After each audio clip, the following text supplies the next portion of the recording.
ओम अंजनानंदनम वीरम जानकी शोकनाशनम कपीशमक्षहंतारम वंदे लंका भयंकरम। नमस्कार, स्वागत है आपका। मैं आचार्य विक्रमादित्य आपके साथ हूँ। हमारा चैनल है आचार्य वाणी। इस आचार्य वाणी के माध्यम से हम आपके साथ बहुत लंबे समय से जुड़े हुए हैं और बहुत लंबे समय से हमारे आश्रम की परंपरा के अनुसार से हम आपके साथ जुड़े रहते हैं। मेरे पिता आचार्य श्री केशव देव जी महाराज के बहुत सारे वीडियोस इस चैनल पे रखे देखे होंगे आपने।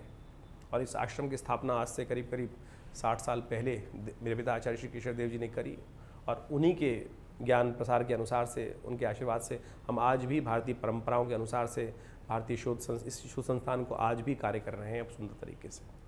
और हमारे आश्रम पे आज भी नित्य 8 घंटे करीब यज्ञ होता है, नित्य प्रति रुद्राभिषेक होता है।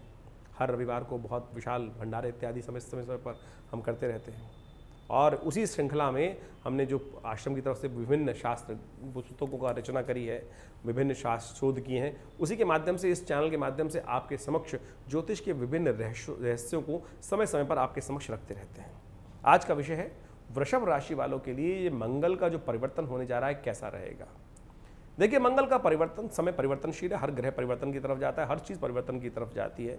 लेकिन ये मंगल का जो परिवर्तन है बहुत विचित्र प्रकार का परिवर्तन होने जा रहा है। आमतौर पर मंगल करीब 45 दिन तक एक राशि में रहते हैं और अपनी गति से चलते रहते हैं और कभी वक्री हो जाते हैं, कभी मार्गी हो जाते हैं, कभी अस्त हो जाते हैं, कभी उदय हो जाते हैं। एक स्वाभाविक प्रक्रिया है। लेकिन इस बार विशेष तौर पर मंगल का जो प्रभाव है, जो अस्त होने जा रहे हैं, मंगल 24 तारीख को कन्या राशि में चलते हुए ये अस्त होंगे करीब 4 महीने के लिए, 115 दिन के लिए करीब अस्त होने जा रहे हैं। ये बहुत विशेष, बहुत महत्वपूर्ण है। यदि वृषभ राशि वाले समझे तो वृषभ राशि वालों आपकी राशि के अनुसार से सप्तम भाव आपके लिए बिल्कुल आपके सम्मुख, लगन के सम्मुख वाला भाव है, जो विशेष तौर पे आपके दाम्पत्य जीवन के लिए बड़ा महत्वपूर्ण रहता है, आपके व्यापार के लिए बड़ा महत्वपूर्ण रहता है, आपके बहुत सारे क्षेत्रों में उसका प्रभाव उत्पन्न होता है, आपके स्वयं पर उसका प्रभाव पड़ता है, वो उस पर प्रभाव डालेगा। 12वां भाव कंफर्ट का भाव, जुर्मानों का भाव, व्यापार, विशेष तौर पर हानि का भाव, वहाँ का भी प्रभाव मंगल का है। तो आपके लिए ये मंगल का जो परिवर्तन है बहुत महत्वपूर्ण है। आपको समझ लेना चाहिए कि मंगल का ये अस्त होना आपके लिए क्या क्या कर सकता है और आपको पहले से कैसे उसकी तैयारी करनी है और कैसे आप इसके लिए। ऐसे में मंगल के भी एक ही राशि में नहीं रहेगा।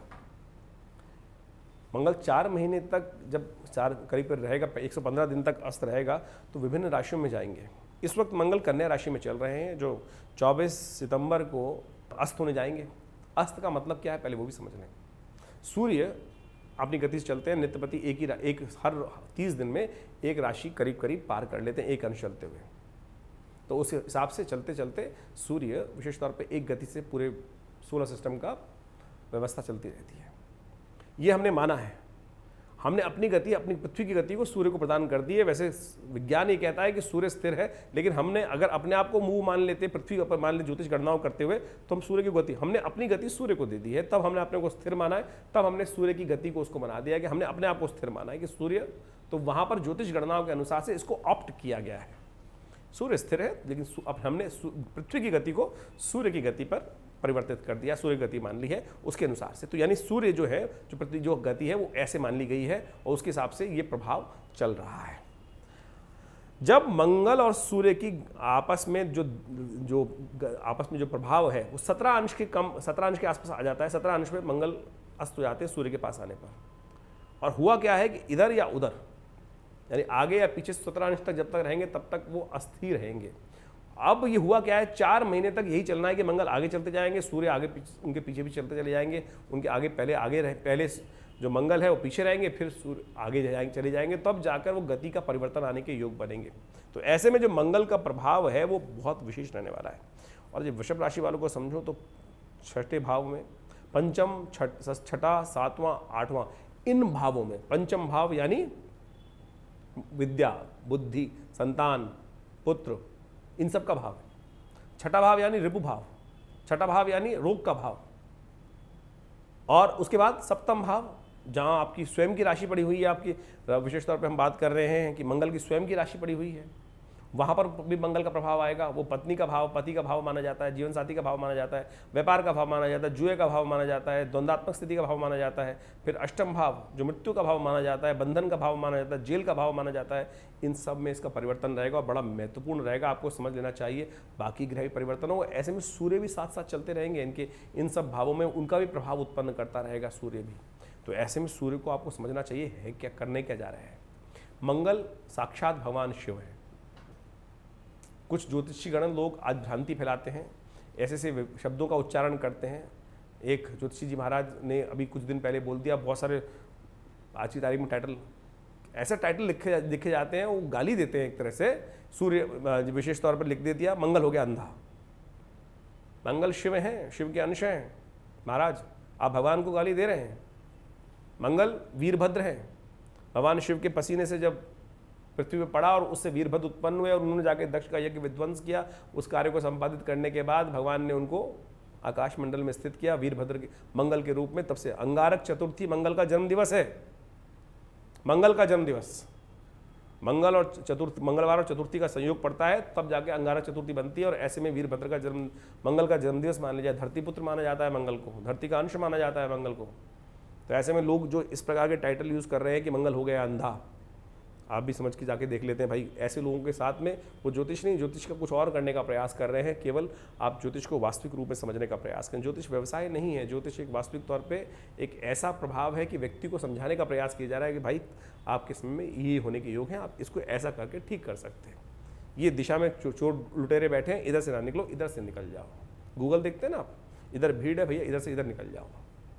इधर ग्रह योगों ने फंसा रखा है, जाम लगा हुआ है, आप इधर से इस रास्ते को डाइवर्ट करके ऐसे निकल जाओगे तो इस रास्ते से गति प्राप्त कर लोगे। केवल इतना भाव से आप ज्योतिष को प्रत्यक्ष रूप से समझ सकते हैं कि क्या करने वाला है। तो हम आपको समझाने का प्रयास करें कि ज्योतिष के अनुसार से, गणनाओं के अनुसार से क्या कुछ प्रभाव ज्योतिष के माध्यम से, ग्रहों के माध्यम से आपके जीवन में पड़ने वाला है।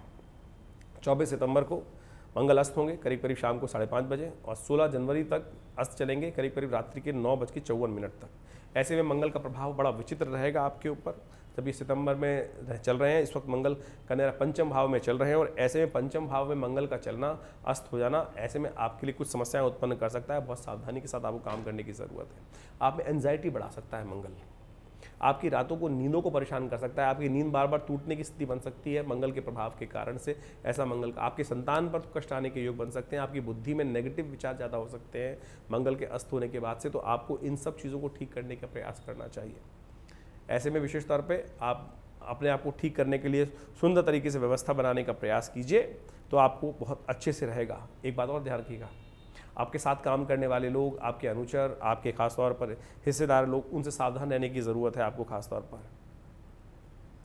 धन आने और जाने दोनों के योग बन सकते हैं। इस बात का विशेष तौर पे ध्यान रखने का आपको प्रयास करना चाहिए कि आपके लोग, आपके साथ काम करने वाले लोग आपको बहुत रूप से धोखा दे सकते हैं। हम आपको वृषभ राशि वालों को बता रहे हैं, ये बात गोचर के दृष्टिकोण से बता रहे हैं कि आपके अनुचर, आपके भाई, आपके लोग, खासतौर पर मित्र, ये सब लोग आपको धोखा दे सकते हैं इस समय में। तो उनसे सावधान रहते हुए कार्य करने की ज़रूरत है। 3 अक्टूबर तक यहाँ चलेगा। क्या किया जाए? सबसे पहले उपाय सावधान, विश्वास करें, एक लिमिट तक विश्वास करें। यही उपाय सबसे बढ़िया है मंगल के नेगेटिव प्रभाव को दूर करने के लिए। और अपने अंदर हिम्मत जगाएं। हिम्मत जो कहा गया ना, हिम्मत मर्दा मदद खुदा। तो अपनी हिम्मत को जगाने का आप प्रयास करेंगे तो सुंदर तरीके से, मंगल पुरुषार्थ का मालिक है, मंगल सेनापति है, मंगल आपके साहस का प्रतीक है। तो वो साहस टूटने का प्रयास कर सकता है। जब अपना व्यक्ति जिस पर आपने विश्वास किया वो धोखा देता है तो फिर लगता है यार किस पे विश्वास करें, फिर अंदर से टूटता है व्यक्ति। कोई नहीं, हमने आपको पहले समझाया कि ये हो सकता है, उसको ठीक करने का प्रयास कर लीजिए। आप वो स्थिति ना डालने दीजिए, पहले ही आप आंख खोल के ध्यान रख लीजिए उस सब चीज़ों को। तो ध्यान रखेंगे तो आपको ध्यान रखता है, इन सब लोगों से आपको धोखा मिल सकता है, ऐसे ग्रह योग बन सकते हैं। देखिए समय बदलता है, व्यक्ति नहीं बदलता। व्यक्ति तो ग्रहवश है, वो बदल गया, कर लिया उसने काम, वो समय के अनुसार था। तो इसलिए समय को आप पहचान कर काम करेंगे तो बहुत अच्छे से ठीक कर सकते हैं। इसके नेगेटिव प्रभाव को ठीक करने के लिए सबसे अच्छा उपाय हम आपको बता रहे हैं। जब रात को सोए ना तो अपने सिरहाने के पास एक तांबे का लोटा रख लीजिए और उसमें पानी भर दीजिए, खुला रखिएगा, ढकिएगा मत उसको। और उसके बाद सुबह उठा के उस पानी को किसी पेड़ की जड़ में डाल दिया कीजिए। पीना नहीं है आपको उस पानी को, बस इतना ध्यान रखना है। ये उपाय एक छोटा सा रूप में करने का प्रयास कीजिए। साथ साथ आप एक काम और कर लीजिए, हनुमान चालीसा का नित्य प्रति पाठ कर लिया कीजिए। इससे आपको नेगेटिव प्रभावों से दूर करने का रास्ता बन जाएगा। उसके बाद मंगल 3 अक्टूबर को परिवर्तित होंगे और 17 नवंबर तक मंगल तुला राशि में चलेंगे और वो आपके छठे भाव में चले जाएंगे। ये रोग के लिए समस्याएं उत्पन्न कर सकते हैं आपके लिए खास तौर पर। ऐसे में विशेष तौर पर ध्यान रखना पड़ेगा आपको स्वास्थ्य के संबंध में, क्योंकि शनि सूर्य भी परिवर्तित होकर चले जाएंगे तो नर्व संबंधी समस्याएं देने के योग दे सकते हैं। बहुत सावधानी के साथ ध्यान रखना, थोड़ा सा आपको कमजोरी, नेगेटिविटी थोड़ी ज़्यादा आपको परेशान कर सकती है। इसमें विशेष तौर पर ध्यान रखने की ज़रूरत है। अन्य स्थिति के शत्रु आपको परेशान करने के योग दे सकते हैं। आपके मित्र आपको खासतौर पर, हो सकता है आपको बिल्कुल नीचे गिरकर फिर उठना पड़ जाए, ऐसा यानी आपका जो ग्राफ है ग्रोथ का और फॉल का वो इस प्रकार चलने वाला है, तो आपको ध्यान रखना है। ऐसे में इस प्रकार से मंगल के अस्त होने से थोड़ी सी हिम्मत में कमी तो आई जाएगी, लेकिन फिर आपको उठने में हिम्मत करनी पड़ेगी और बिल्कुल उठ सकते हैं। ये आश्वस्तता आपको हम दे रहे हैं, चिंता ना करें। उपाय क्या करें इसमें? उपाय हम आपको बता रहे हैं। विशेष तौर पर एक उपाय आपको करना चाहिए। आप जब खाना खाएं तो सबसे पहला ग्रास निकालकर श्वान के प्रति बाहर फेंक दीजिए, कुत्ते को डाल दीजिए। पहले घर एक रोटी निकालकर टुकड़ा उसका रख लीजिए और बाद में जहाँ कुत्ता दिखाई दे वहाँ उसको डाल दीजिए। अब बस ये उपाय सबसे बढ़िया। और शनि के मंत्र का जप कर लें, प्रांग प्रींग प्रोंग से शनिश्चराय नमः, या शनिवार को हनुमान जी को चोला चढ़ा दिए। करीब 1 महीने तक ये उपाय करें, उसमें आपके मंगल के नेगेटिव प्रभाव धीरे धीरे कम होने के योग बन सकते हैं। एक काम और कर सकते हैं आप, पीपल के पेड़ के पास जाकर नित्य प्रति एक दिया जला दीजिए, रविवार को छोड़कर। रविवार को ये उपाय नहीं करना है, इस बात को आप ध्यान रखते हैं। रविवार को यदि ये उपाय करेंगे तो उससे दरिद्रता को ले आएंगे आप। रविवार को पीपल के पास नहीं जाना चाहिए, रविवार को पीपल के पेड़ को छूना नहीं चाहिए। कहा जाता है कि रविवार के दिन पीपल के पेड़ में लक्ष्मी स्वरूपा अलक्ष्मी वहाँ वास करती हैं। लक्ष्मी की बहन ही है अलक्ष्मी, वो वहाँ वास करती हैं और जो उनको जाके छूता है वो उनके साथ आ जाती हैं। तो इस बात का ध्यान रखिएगा। इस बात का ध्यान रखते हुए आपको कार्य करना चाहिए, तो अच्छा रहेगा आपके लिए। इसके बाद परिवर्तन होगा 17 नवंबर से विशेष तौर पर 28 दिसंबर तक मंगल परिवर्तित होकर चले जाएंगे आपके वृश्चिक राशि में, और वो आपका होगा विशेष तौर पर अष्टम भाव। यहाँ आपको खासतौर पर सावधान रहना पड़ेगा अपने परिवारजनों से। विशेष तौर पर कहीं ना कहीं क्लैश होने के योग बन सकते हैं, अंतर्द्वंद की स्थिति बन सकती है। कुछ लोग आपको जबरदस्ती झगड़ों में फंसाने का कार्य कर सकते हैं। दूसरों के कार्यों से दूर रखने का आपको प्रयास करना है। कोई आए, भाई साहब मेरे लिए हेल्प कर दो, कोर्ट में चल के गवाही दे दो, मेरे थाने में केस हो गया, यहाँ चले जाओ, या कुछ रास्ते में झगड़ा चल रहा है वहाँ जाके आप दर्शक बन के बैठ गए, समझ जाए। दूसरों के झगड़ों से दूर रहने का आपको प्रयास करना चाहिए। इस संबंध में हम साफ साफ आपको हिदायत देने का प्रयास कर रहे हैं। उपाय क्या किया जाए? आपकी बहन, बुआ या बुआ हो, फूफी हो, या खासतौर पे जितनी भी स्त्रियां आपके संबंध में आ रही हैं, या विशेष तौर पर उनको विशेष तौर पे कुछ ना कुछ उपहार आप दे सकते हैं।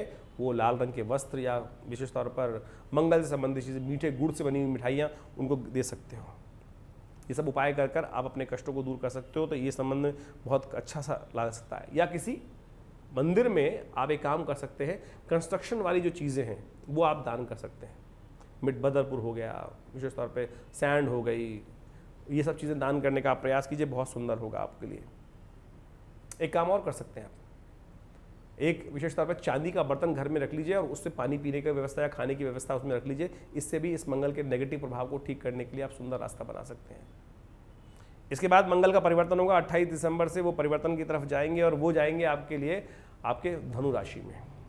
ऐसे में मंगल क्या करेंगे?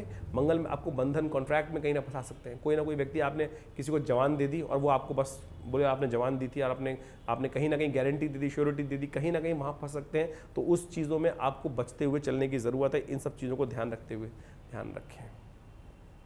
ऐसे में आप लगातार इन समस्याओं को ठीक करने के लिए हर मंगलवार को एक सुंदरकांड का पाठ कर लेंगे तो बहुत सुंदर रहेगा। तो ये प्रभाव है ग्रहों का, विशेष तौर पर क्या कुछ होने के योग हैं, हमने आपको एक समझाने का प्रयास किया। इसके अलावा भी ये तो हमने गोचर से प्रभाव समझाया, प्रत्यक्ष रूप से आपकी जन्मपत्री में कहाँ ग्रह बैठा है, किस अवस्था में है, कहाँ किसके साथ शुभ योग बना रहा है, अशुभ योग बना रहा है, दशा किसकी चल रही है, वो सब देखकर यदि हम समझें समय को तो बहुत सुंदर तरीके से उस समय की विवेचना कर सकते हैं। ज्योतिष एक प्रत्यक्ष विज्ञान है और हमने इसका अनुभव करके देखा है, चमत्कार उपस्थित कर देता है। आशा करते हैं आप इन सब बातों को समझकर अपने जीवन में उतारने का प्रयास करेंगे, इससे लाभ लेंगे। हमारा आश्रम दिल्ली में विवेकानंद योगाश्रम है। दिल्ली में बहुत बड़ा संस्थान है, पिछले करीब 50-70 सालों से कार्य कर रहा है। 1960 के दशक से ये आश्रम बना हुआ है। हमारे पिता आचार्य श्री केशव देव जी महाराज के सानिध्य में ये आश्रम स्टैब्लिश हुआ और यहाँ बहुत सारे समाज की सेवा के कार्य किए जाते हैं, बहुत सारे सेवा भाव रखे जाते हैं। बहुत बड़ी गौशाला है आश्रम के अंतर्गत, बहुत भंडारे चलते हैं, रविवार को बहुत विशाल भंडारा होता है, मंगलवार के दिन सुंदरकांड का सुंदर पाठ होता है। नित्यपति हर रोज़ करीब 8 घंटे यज्ञ रहता है आश्रम पर, आप भी हर रविवार को उस यज्ञ में भाग ले सकते हैं। इसके अलावा माँ भगवती की दिव्य प्रतिमा है जो 1947 में मुल्तान से हमारे आश्रम पे पधारी, वो प्रतिष्ठित हैं। बहुत चमत्कारी 400 साल पुरानी प्रतिमा है, भगवती की चमत्कारी प्रतिमा है और उनका दर्शन कर लेने मात्र से समस्त कष्ट दूर होते हैं। और दिल्ली में ये विवेकानंद हॉस्पिटल योग आश्रम 100 बेड का योग प्राकृतिक चिकित्सा का हॉस्पिटल है जो कार्य क्षेत्र में है। भारत सरकार के साथ मिलकर कार्य करते हैं हम लोग और बहुत सारे शोध कार्य करीब करीब 100 पुस्तक के आश्रम की तरफ से प्रकाशित हैं जो भारतीय पराविद्याओं पर है। तो ये बहुत सारे कार्य हैं, हम समय समय पर करते रहते हैं। आप भी विवेकानंद योग आश्रम से जुड़े, समस्त जानकारी के लिए नीचे फ़ोन नंबर दिए हुए हैं, उनसे संपर्क साध सकते हैं। धन्यवाद, नमस्कार।